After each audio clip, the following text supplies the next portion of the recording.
Nagasanat ang nasidlangan, dala ang bagong mapaglaom sa tanan. Nagapang-agda sang pag-iusa, nagpag-ambit ulot sang bagong aga.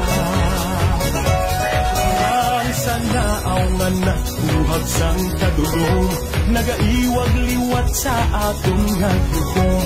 Ining banag-banag, may dala nga saad, nagapungkaw liwat sa mga handong.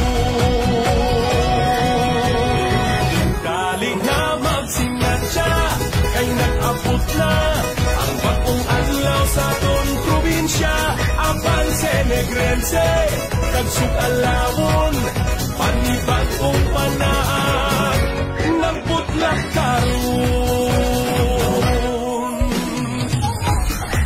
From the Sugar Boat, capital of the Philippines, next!